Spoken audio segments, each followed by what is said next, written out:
Toute cette semaine, participe au jeu concours Puissance Télévision pour tenter de gagner 2 places pour le spectacle plein feu, le Cabaret Extraordinaire 2.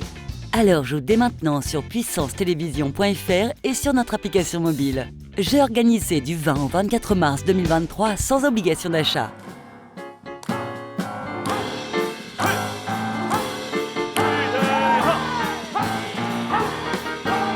En partenariat avec les 3 Scènes.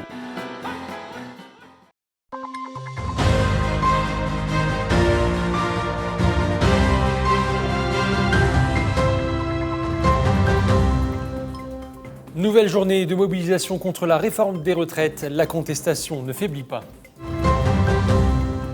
Bonsoir à toutes et à tous, bienvenue dans votre 15 minutes info. Voici les autres titres de ce jeudi 23 mars. Les internationaux de tennis, le tournoi organisé par la ville de Saint-Dizier et le COSD Tennis Club Bragard revient cette année pour sa 27e édition. Et mardi dernier, les élèves du collège de Doulincourt ont assisté à une journée citoyenne.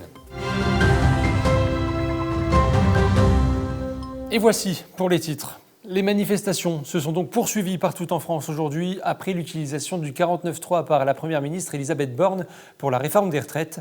Aujourd'hui, pour cette 9e journée de mobilisation, plusieurs opérations ont eu lieu. On fait le point dans le triangle avec Clémentine Coppola, Brigitte Maestrassi, Manon de Fontis et Thiago Kergovic.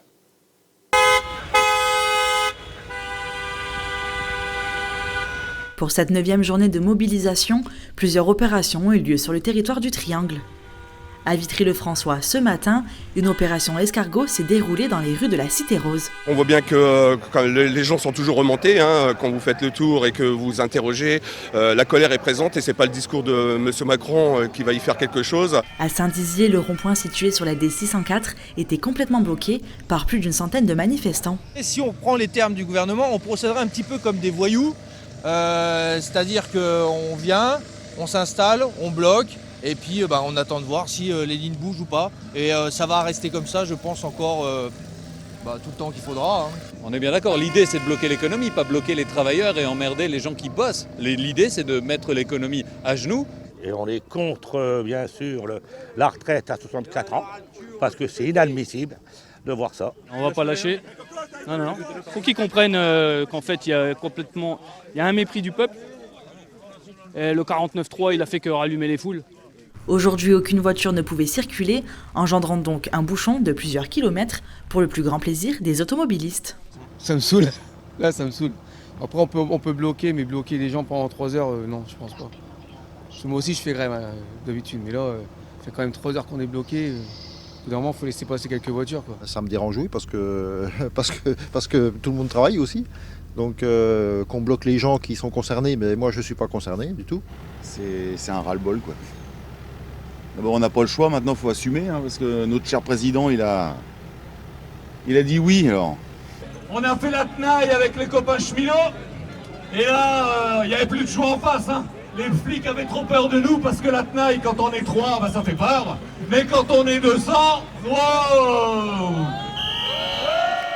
Ce soir, les manifestations se sont poursuivies dans le centre-ville Bragard, réunissant de nombreux manifestants. Des prochaines mobilisations sont encore prévues.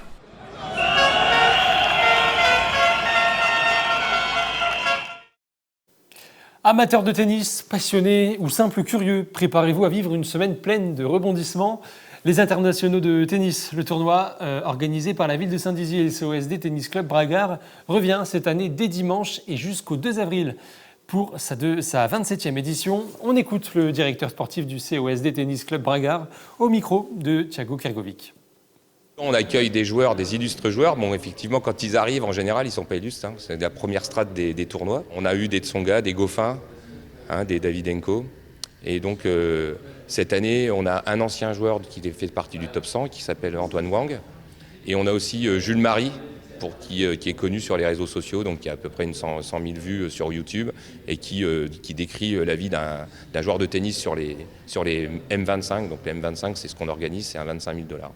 La deuxième chose, c'est qu'il va avoir 2 tournois de paddle sur le samedi et le dimanche des demi-finales et finales.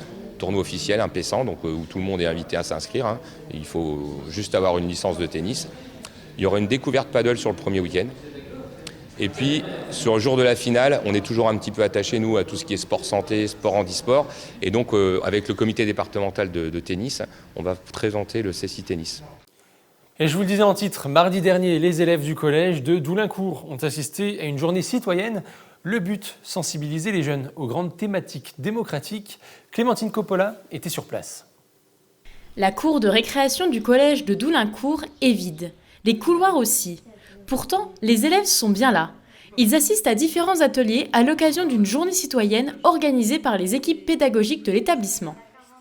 Souvent, on nous parle de citoyenneté, on parle de lois, on parle de choses comme ça au niveau des élèves, mais on n'incarne pas ces lois parce que ça paraît loin de la réalité pour les élèves. Aujourd'hui, l'idée, c'est d'incarner la citoyenneté avec les partenaires qui sont prévus dans notre établissement scolaire.